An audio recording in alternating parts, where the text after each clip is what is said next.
Hi, and welcome to the Dynamics. I am your host, Kubana, aka K Rally, and today I have the fabulous engineer, Miss Nelisiwe Nhlapho, and she's going to be telling us about how she keeps her balance. See you in a bit.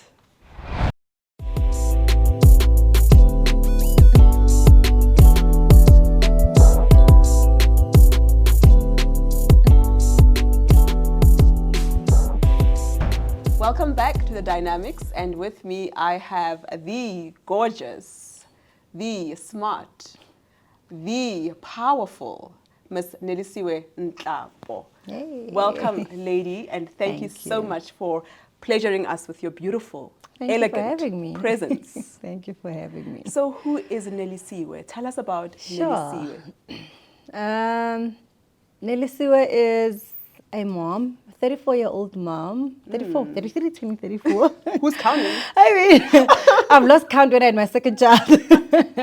I'm a mom of 3 handsome boys, age 7, 5, and 1 year 6. Mm-hmm. I'm an engineer by profession, been in the corporate space for just over 12 years. Wow.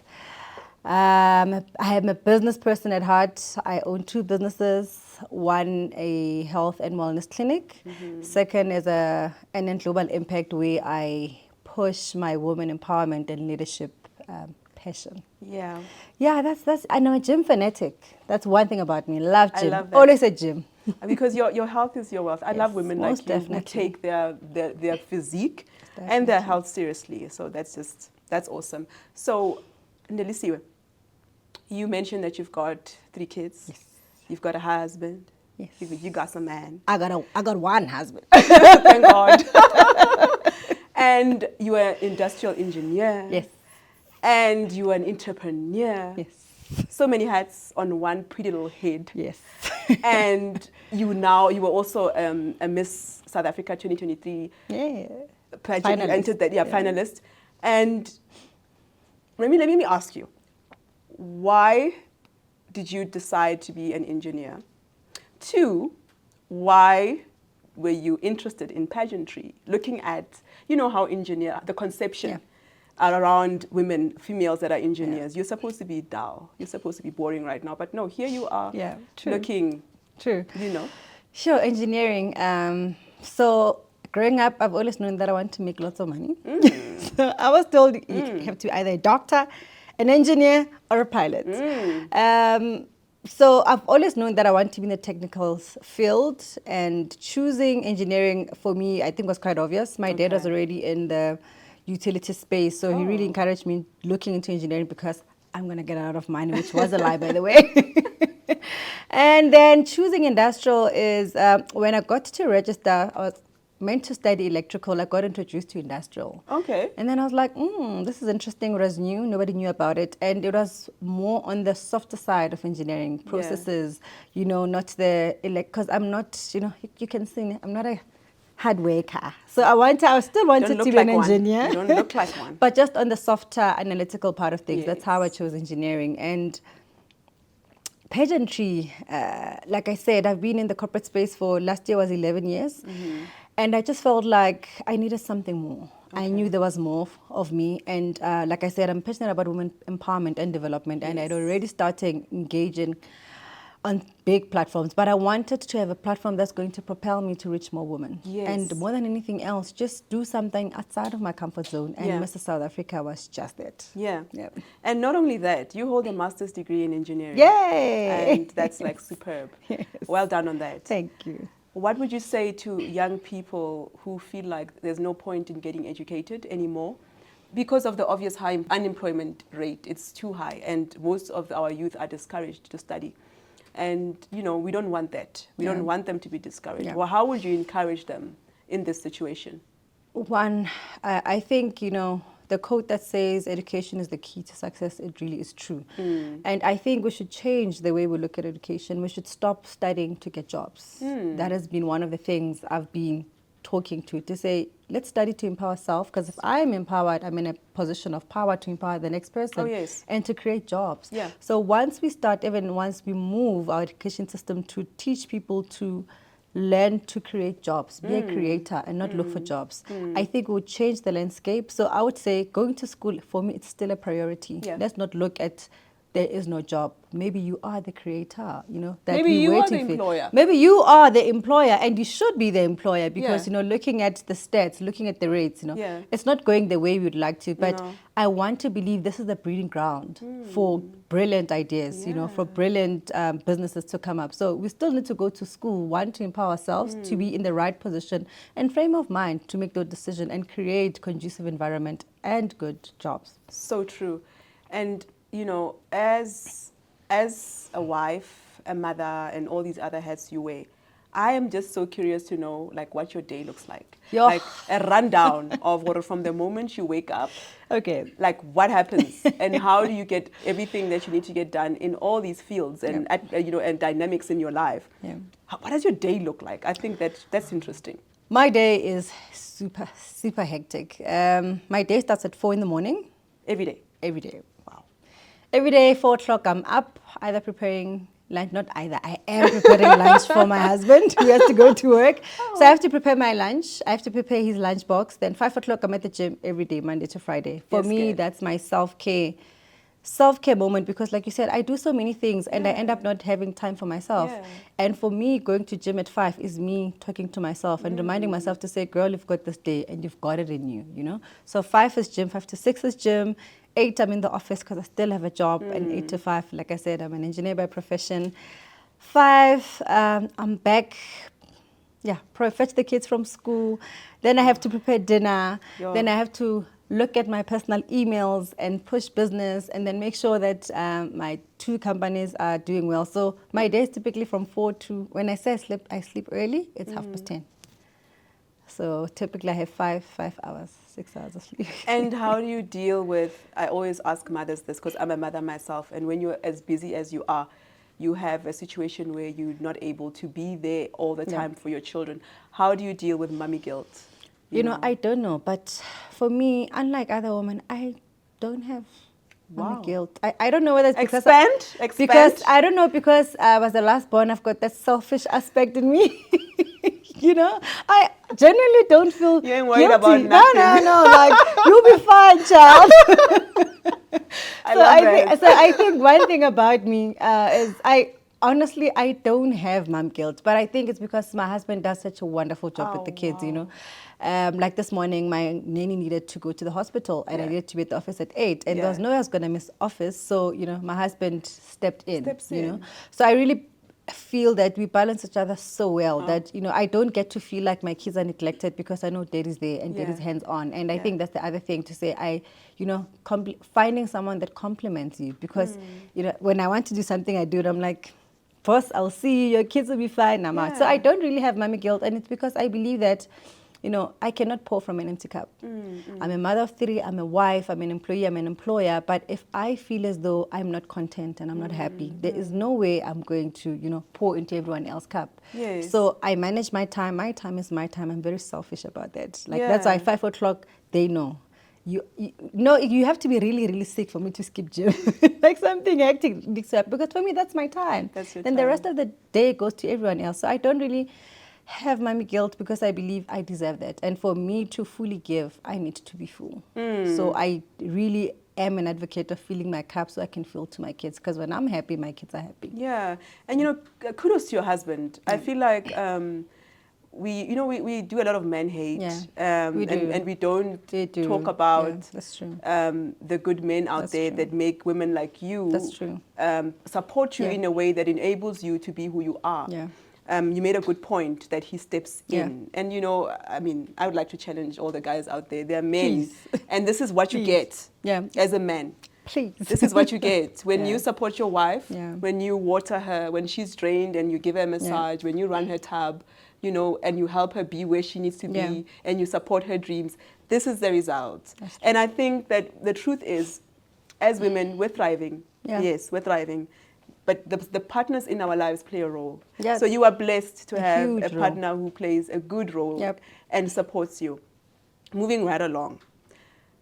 You mentioned, well, you've got your master's, you're doing all these other things. What is the hardest thing about being a woman, especially in the entrepreneuring space? You have businesses on the side. I know that women, we are all trying out, going hard at this entrepreneurship thing, but there are challenges. Can you just talk about a few, maybe two, or even one challenge that you've come across which is major to you and how you overcome it or how you overcame it, and your advice to people going through the same challenges as a woman as an entrepreneur? I think one is having people believe that you're capable. Yeah. That has always been my biggest struggle, especially either in with your corporate, pretty face. Exactly. So, and people make condescending comments like, "You're so pretty," like when you're pretty, you cannot think. So I think one of the things is to prove myself time and again, either in my job or in my business space, to say I'm good enough, I'm capable, and I'll do it. So it has really been proving that I'm capable. As a black woman, I own my clinic with a friend of mine, so we co-partners. We've had to, prove ourselves that we're capable. Second is funding. One, I think it's the unspoken, truth that we women. Yeah. We women. We are self-funded, self-started. We are not a franchise. So who wants to bank on you?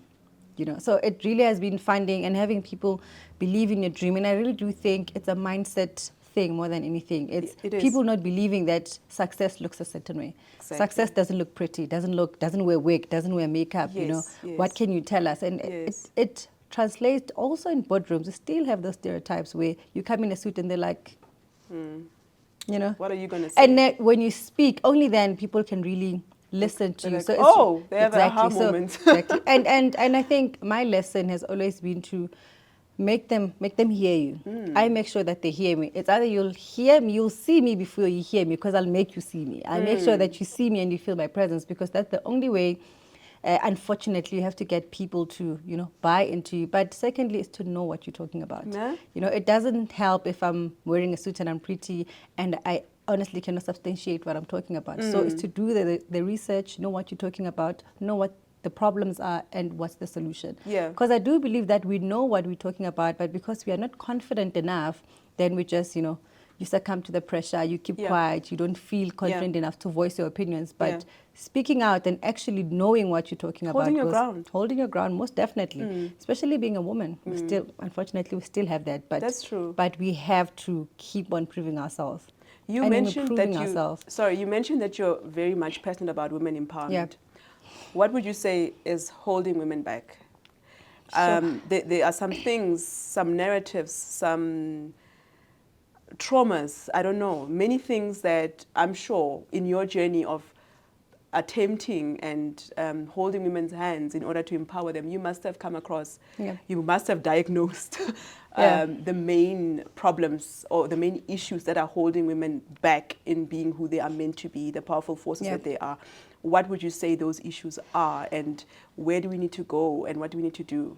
I think one big one is what I just mentioned now. We don't believe enough in ourselves. We really don't believe enough in ourselves. And I see this in boardrooms where you have a woman who mentions something and it's not taken into consideration. You have a different person who's a different sex who says the same thing and it's taken into consideration, but because you are not so confident to hold your ground, it just flies away. So we don't actually believe that we can. And it goes a lot with, if you believe you can do anything, you actually will. You will. So one, we don't believe in ourselves. And the second most interesting one, which I've been addressing lately and talking about in my platforms, is I believe that sometimes we are our own worst enemies. Women, I don't want to say hate. Hate is a big word, but we are our worst enemies as women. We're intimidated. We don't celebrate each other. We usually trash men to say men oppress us, but when given the opportunity to be a woman in leadership, I'll make sure that I oppress you because I'm intimidated by you, because I feel like you're competition for me. So sometimes,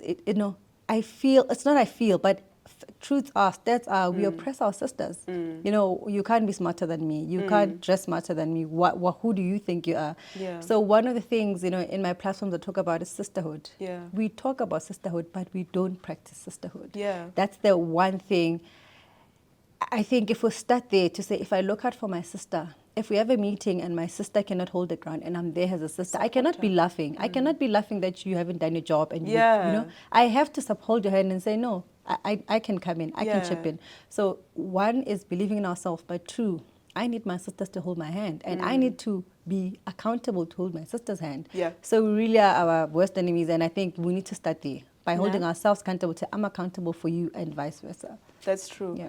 Would you say in our, I've noticed that you're into social media, right? Yeah. And I like that because I believe that we are at an age, at a time where we need social media to showcase light. And by light, I mean positivity, I mean success, good success, because there are different types of success.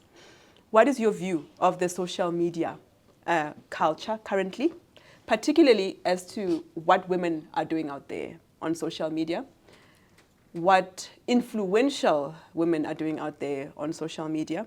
What is your view of what women should be doing? Sure. One, social media is what you make of it. Correct. I've started an exercise where I unfollow content that I think is not relevant for me. And to your question, to say what are influential women doing, is we have created a culture of perfection.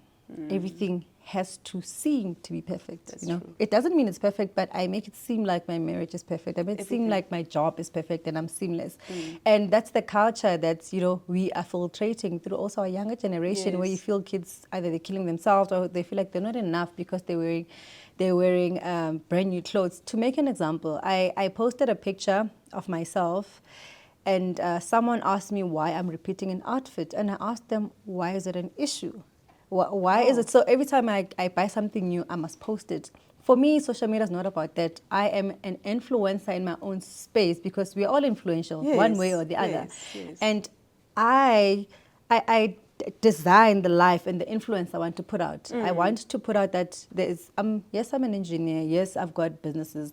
Yes, I might be seen to be doing well, but I've got my low days, you know. I lost my parents due to COVID, and I share that a lot. I share when I feel down, when I feel depressed. The process. I share that today I feel depressed. And somebody also asked me, you're oversharing. I said, but that's my story. If people want to be impacted by my story, they need to know that I've got good days. I also have down days. So we have created a culture where we want to be seen to be perfect. We also only want to post when things are perfect. We don't post that, you know, I'm going through this and this is what I'm going through. And also show how I've overcome what I'm going through. So really it is what we make of it. And I think we choose the content we want to digest.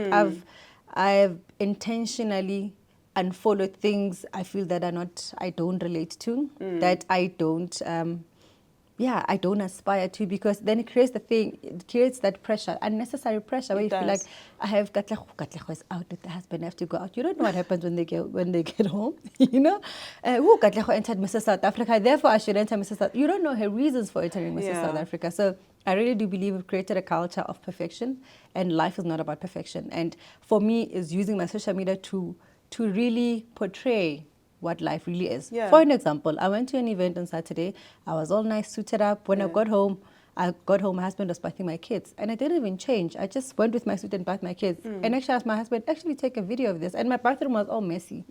And I posted it like that because just to show the reality. It's real. Life, social media should be real, so that you get people to understand that it's all real. You know, we must not try and portray life as, you know, something that it's not. I really do think we should move to positivity, but being realistic also. And I think that's why I like women like you, who don't necessarily have to be on social media because they're trying to be influencers. Because for me, the more we show reality, positive reality, then we overcrowd all the other nonsense that's out there. Because there's no point in complaining that, oh, our kids are consuming garbage, and there's no alternative. So it takes women like you to also put themselves out there and put themselves out there so authentically and beautifully and showing the reality. That I think is very inspirational, and it's just going to put people in the right direction as opposed to the lies that we currently watching and consuming. You know, it's a lie. It's just a plain old perfection. lie. And, you know, we need this truth. And the truth that is true, that is beautiful, that stands for good things, you know. So I always say, when you are you, being Nelisiwe, it looks easy for some people. It looks easy for some people because you're smiling sometimes and you're looking good. And, you know, what is the hardest thing about being you? What is the hardest thing for you about being you? The hardest thing about being me is, or maybe repeat the question again. The hardest thing about being me. Yeah, about being you. What is the hardest part about your life, about you?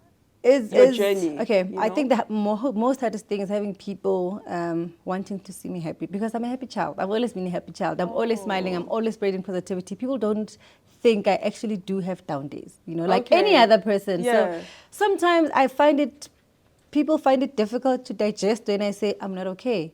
Because when they expect me to always be okay, and I'm like, but I'm human, So I think the hardest thing about being me is that, and actually keeping everyone happy. Because like I say, I'm a happy child, so I have to keep it. Like I said, when I lost my parents, I think even that, so it was in 2021. When that happened, so you lost them both the same year? I buried them the same day. Oh. So when that happened, I mean, that is something tragic. Who buries their parents the same day? I mean, you're still digesting that. I lost one, 3 days later, the other one was 3 days later, I have to bury them together. So people really, I could see people were taken aback that I've actually taken time to, pull back and say, I'm going through this, I'm not okay. At times I feel depressed. Sometimes I just cry for nothing because I still have those days. So that's the difficult part about people accepting that I'm human. I'm positive. I spread positivity. I'm empowered. I speak about empowerment. But I've got days where I'm human. Going through the most. Yeah. And so, I mean, this series of the Dynamics, the series is the balance. And we're looking at these many hats. Would you say that you found a balance? Would you say that you've got things figured out? Figured out is a big word, but I think, yeah, I'm in the groove of things. Okay. I think I've found a way to manage my life and to manage my responsibilities. So yeah, I think there's a balance. But then I must thank my husband though. Yeah. And what are the key like principles or nuggets you would say to a young person watching and thinking, oh wow, so this is possible. I can be an engineer and I can have a family and I can have a business and I can have a hobby and I can still do my gym time. If this young girl is looking at you and just loving your life and wants to one day live this life, what are the 3 things you think, qualities that she needs to harness in order to be able to have your life and live the way you're living? One is dream. Dream so big and so wild and so graphic. Like make it scare you. I've always been a dreamer. I look back now at the things that I do. I remember when I was at high school, varsity. Every time I would go to the bathroom, I would introduce myself and say, hi, my name is Nelisiwe Nhlapho, and I'm here with my husband. I was not even married, by the way. And because I've always wanted to be a speaker. So honestly, and even when I started working out, do that. Every time I look in the mirror, hi, my name is Nelisiwe Nhlapho, and I'm here with my husband. So for me, it really brought it home. Okay. One is it's to dream. Yeah. Dream big. Yeah. As big as you can dream, because that's the only way you will be propelled by something bigger than you to say, I have to do this. So dream. To find people, like you're saying, you aspire to. Reach out to them. I have people who send me DMs and I'm like, guys, you know what, if you can just call me, like I'm easy like that. So reach out to people, find someone you aspire to. There's a lady who changed my life. I'm from Sebokeng. She used to drive a Peugeot called Mamzi's. I've never got an opportunity to meet her, but seeing her drive that Peugeot, I was like, one day that's going to be me, So it's possible. I used to be that girl on the other side, and sitting here, I want to tell them it's possible. So dream big, find a mentor, find a coach, find someone you can relate to. If you're from a home where you've never seen someone do big things, find that person. They're all over social media. Reach out to them. Ask them to mentor you. No, ask them to mentor you. Thirdly is believe in yourself. Your dreams are valid. Your dreams are so valid. Like I say, I'm from Sebokeng, never been to a private school. I studied Jabulani Primary, Esogwazi Secondary. So that connotation that you have to have a certain type of education to achieve something. It's all a myth. It is Believe in yourself so much that no one can tell you otherwise. No one could have told me otherwise. Like I was so confident with it. And truth to fact is, when I started working, you would laugh, my English, guys. It was not make sure, And I had to learn from the ground up, but also believing that I can. Yes. I can do it. Yes. If I apply myself and I practice and I keep on introducing myself to the mirror, I'd say, this is Nelisiwe Nhlapho, and today I'll be taking you to this presentation. I'm going to get there. So really, those are my 3 things. So you heard it from herself, the lady, the beauty queen, the engineer, Ms. Nelisiwe Nhlapho, and she says, believe in yourself. You can have it. You can do it. You can be it. you can achieve the balance. You can have it all. That's it from me, your host, Katlego Rally Kubana, aka K Rally. See you next time.